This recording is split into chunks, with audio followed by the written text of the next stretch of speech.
नमस्कार दोस्तों, मैं रवि श्रीवास्तव स्वागत करता हूं फिर से आपका एक बार अपने चैनल फैक्ट नॉलेज में। दोस्तों, यूपी से बहुत बड़ी खबर निकल करके यहाँ सामने आ रही है। एक पत्र भी जारी किया गया है और मैं बार बार आपसे अनुरोध कर रहा हूं कि आप अपने नोडल अधिकारी से बात करें।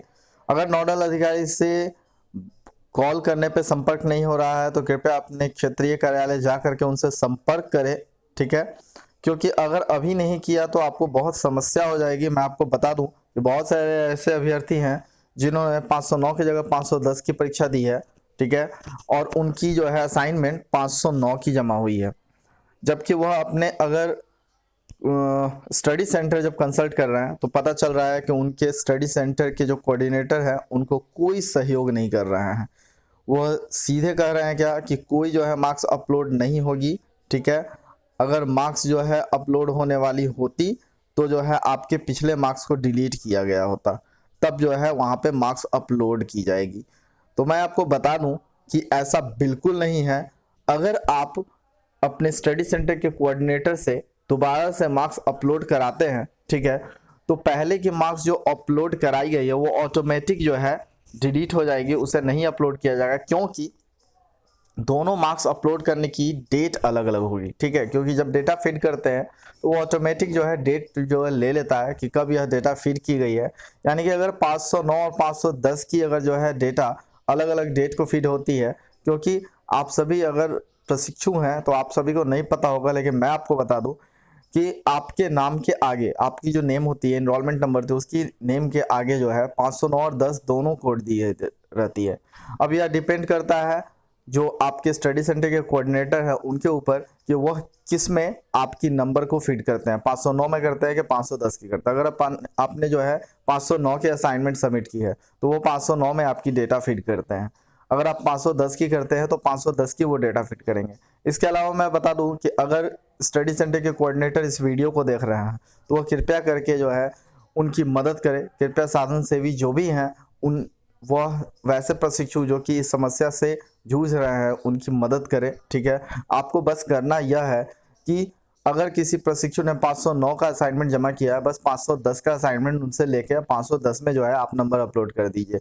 509 की जो उनकी गलती से अपलोड हो गई है, या फिर अगर पहले भी आपने असाइनमेंट लेकर अपलोड कर दिया है तो वो ऑटोमेटिक डिलीट हो जाएगी। क्योंकि अगर आपने परीक्षा जो है 509 की जगह 510 की दी है और अगर 509 की असाइनमेंट की मार्क्स आएगी उसमें अपलोड रहेगी तो आपको 510 में फेल होना होगा। और मैं आपको बता दूं कि जो रिटन एग्जाम आपने दिया है उसी की जो है मार्क्स अपलोड होनी है। इसके अलावा बहुत सारे ऐसे क्षेत्रीय कार्यालय है जहां पे इस तरह की समस्याएं लगातार जारी है, तो वहां से भी पत्र जो है जारी की गई है। जैसा कि मैं बता दूं आपको कि इस पत्र को जो है जारी करने के बाद से कहा गया है, जो निदेशक हैं उन्होंने कहा है, सेवा में समस्त अध्ययन केंद्र NIOS DLED 44 जनपद उत्तर प्रदेश। जी हाँ, यह उत्तर प्रदेश की है क्योंकि उत्तर प्रदेश से सबसे ज्यादा जो है इस तरह की परेशानियां जो है लोग झेल रहे हैं। तो यहाँ मैं बता दूं कि DLED प्रथम वर्ष में छूटे हुए परीक्षार्थियों के सत्रीय अंक TMA प्रेषण व द्वितीय वर्ष के सत्रीय अंक TMA अपलोड करने के संबंध में, यानी कि प्रथम वर्ष और द्वितीय वर्ष दोनों को अपलोड करना है। वैसे बहुत सारे ऐसे अभ्यर्थी हैं जिन्होंने प्रथम वर्ष की भी जो है जो उनकी TMA में अभी भी एब्सेंट आ रही है, तो उनके लिए यहाँ पे जो है बताया गया है जो तरीका, उसको मैं बता देता हूँ और आप उसी को फॉलो करेंगे, ठीक है। वैसे बिहार की जहां तक बात की जाए तो बिहार में लगभग लगभग लोगों का जो है सुधार हो रहा है और हो चुका है और एक्सेप्ट भी कर लिया गया है। जो लोग भी क्षेत्रीय कार्यालय आ रहे हैं, ठीक है, रीजनल सेंटर आ रहे हैं, उनकी जो है समस्या को सबसे पहले देखा जा रहा है और सॉल्व किया जा रहा है।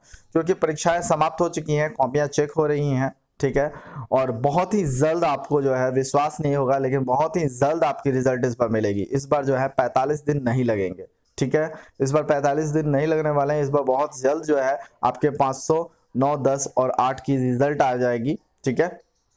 और यहाँ मैं आपको बता दूं कि महोदय उपयुक्त विषयक पर निम्न बिंदुओं पर आपको सूचित किया जाता है कि DLED प्रथम वर्ष में 501 से 505 एवं 511 व 12 WBA और SBA के अंक छूटे हुए परीक्षार्थियों के सत्रीय अंक TMA प्रेक्षण के संबंध में यहाँ पे NIOS द्वारा संचालित DLED प्रथम वर्ष में जिन अध्ययन केंद्रों का परीक्षार्थियों के 501 से 505 तक, जी हाँ 501 से 505 तक और 511 यानी कि SBA, 512 यानी WBA और असाइनमेंट यानी कि TMA अपलोड नहीं हो पाया है अथवा छूट गए हैं तो वे सभी अध्ययन केंद्र, देखिए यहाँ पे मैं आपको बता दूं अध्ययन केंद्र जो है इसके लिए मदद करेगा। अध्ययन केंद्र यानी आपकी जो स्टडी सेंटर है उसे एक एक्सेल डेटाबेस यानी कि एक स्प्रेडशीट में आपके पूरे के पूरे यहाँ इस प्रकार से स्प्रेडशीट बनाने हैं। यहाँ देखिएगा सबसे पहले में आपको सीरियल नंबर होनी चाहिए, ठीक है, दूसरा स्टडी सेंटर कोड होना चाहिए, इनरोलमेंट नंबर होना चाहिए, रेफरेंस होना चाहिए, ठीक है, और फिर फादर नेम होना चाहिए, ठीक है। इस प्रकार से एक स्प्रेडशीट बनानी है यानी कि एक्सेल में एक फाइल बनाना है, ठीक है।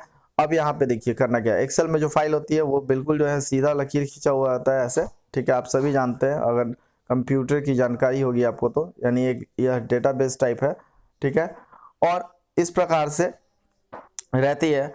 अब मान लेते हैं यहाँ पे सीरियल नंबर 1 हो गया यानी क्रम 1, फिर स्टडी सेंटर का कोड यहाँ भर देना है, फिर इनरोलमेंट नंबर जो है प्रशिक्षु की भर देनी है, फिर रेफरेंस नंबर यहाँ भर देनी है, नेम भर देनी है, ठीक है, फिर फादर ने भरनी है, और उसके बाद से उनकी जो मार्क्स आई है यानी कि असाइनमेंट की जो मार्क्स आई है उनकी 501 की उसको इसमें भरी है, फिर 502 की इसमें भरना है, फिर 503 की इसमें भरना है, फिर 504 की, 505 की। अगर पहले से आपकी जो है फीडेड है और किसी में छूट गई है तो भर दीजिए, बाकी के जो है नहीं भरने हैं, ठीक है। और SBA की मार्क्स इसमें भर दीजिए और WBA की मार्क्स इसमें भर दीजिए, और इस प्रकार से जितने भी अभ्यर्थी छूटे हुए हैं उनकी मार्क्स जो है आपको अलग अलग नहीं भरनी है बल्कि एक ही डेटाबेस में इसको भर देनी है, ठीक है। और भरने के बाद से सभी को यहाँ मैं दिखा दूं, RC यहाँ दिया हुआ है RCALDDLED@gmail.com, यहाँ पे आपको यानी कि यह इलाहाबाद का रीजनल सेंटर का जो है ईमेल आईडी है, ठीक है ना।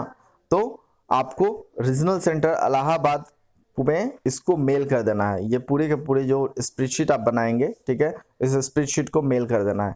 इससे होगा क्या कि जो भी प्रशिक्षु छूट गए हैं, ठीक है, उन सभी की जो है मेल उन्हें मिल जाएगी और वह इसमें सुधार कर देंगे। दूसरी मैं आपको बात बता दूं कि अगर आपको ऐसा लगता है कि कौन से प्रशिक्षु छूटे हैं कौन से प्रशिक्षु नहीं छूटे हैं यह नहीं पता है, तो आप सीधा जो है बहुत ही आसान काम है, ज्यादा से ज्यादा एक स्टडी सेंटर पे 200 अभ्यर्थी होंगे, ठीक है, तो आप पूरे के पूरे 200 अभ्यर्थियों की जो है एक डेटा शीट बनाएं और उसे जो है सेंड कर दें ताकि NIOS उसे वेरीफाई कर लेगा और जिसकी छुट्टी हुई मार्क्स होगी उसको जो है उसमें वो फिल कर देगा।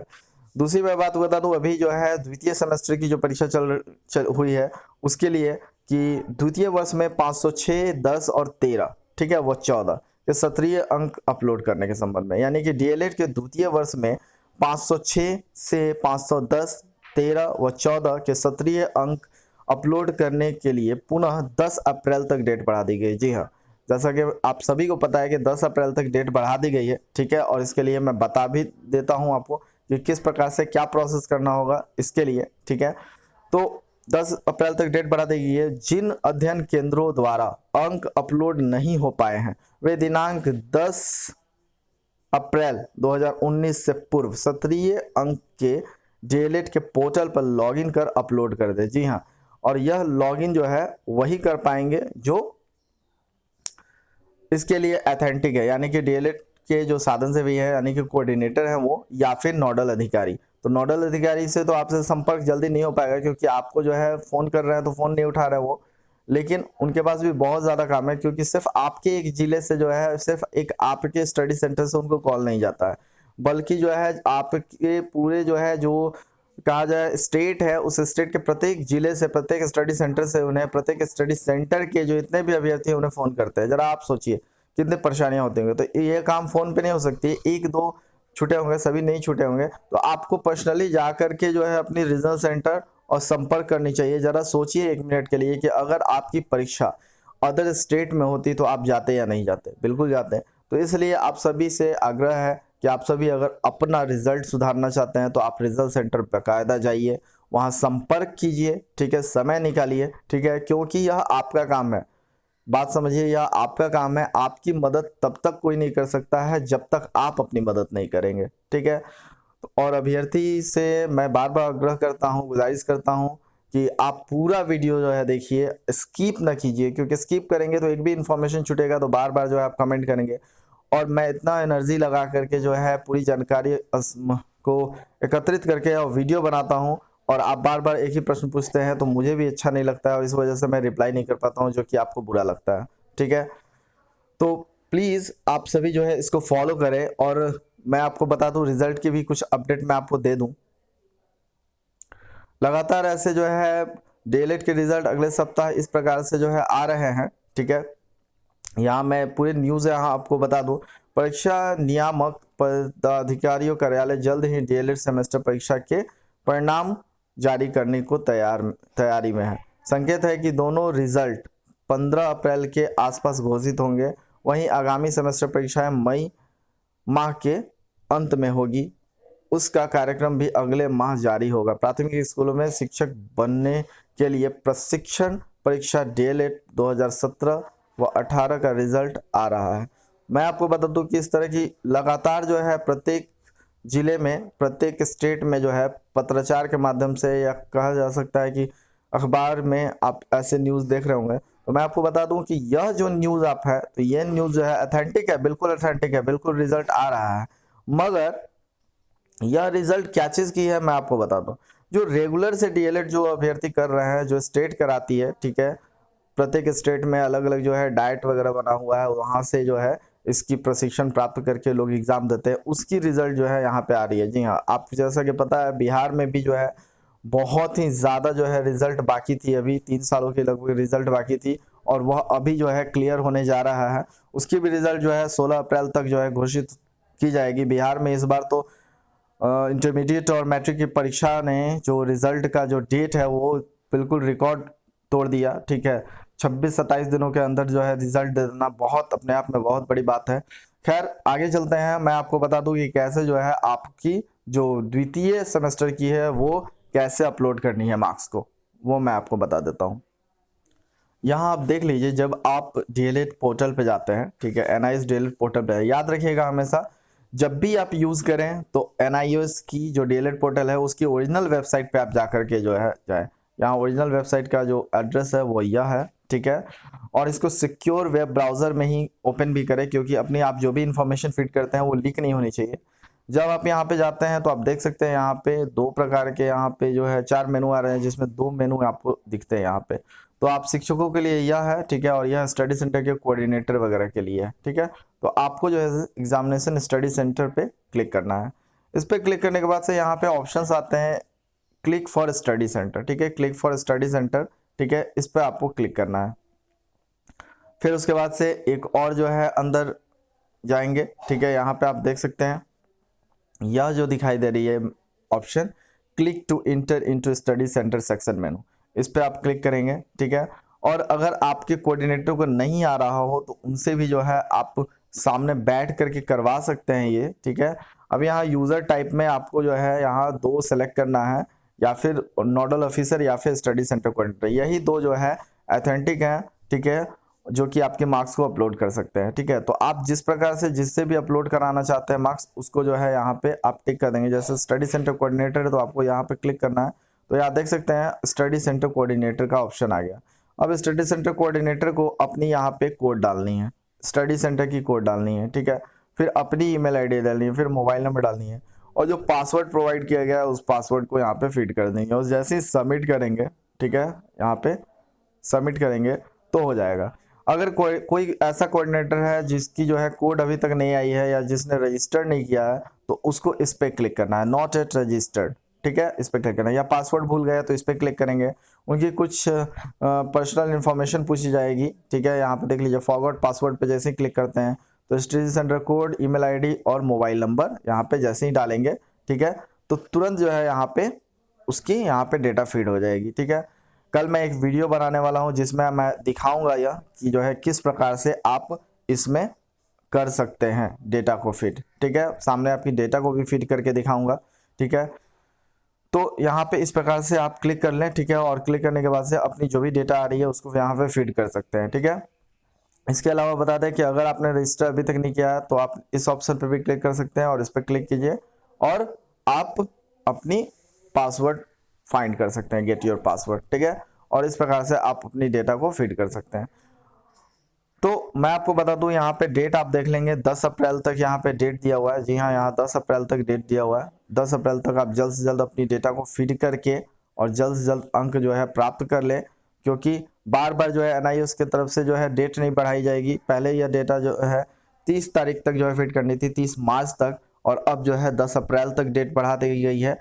तो जल्द से जल्द इसको करें अपलोड, क्योंकि रिजल्ट आने में के बाद कोई कहीं कोई समस्या न रहे, आप लोग इधर उधर भागे नहीं, ठीक है, कि ये छूट गया वो छूट गया, ठीक है, पैनिक नहीं हो। तो और ये एक बात मैं और कहना चाहूँगा कि अपना काम पोलाइटली कराएं, ठीक है। आप अगर जो है गुस्सा करेंगे तो आपका काम नहीं हो पाएगा, इसलिए स्टडी सेंटर कोऑर्डिनेटर या जो भी हैं उन सभी से पोलाइटली बात कीजिए, तो आपकी समस्या का समाधान हो जाएगा। तो दोस्तों उम्मीद करता हूँ आपको वीडियो बहुत ही पसंद आया होगा। प्लीज़ अगर वीडियो पसंद आई है तो लाइक और शेयर करना ना भूलें, ठीक है। मेरा विश्वास तो छोटे से छोटे और बड़े से बड़े सभी अपडेट के साथ बना रहूंगा। तब तक के लिए मुझे इजाज़त दें। नमस्कार, धन्यवाद, भारत माता की जय।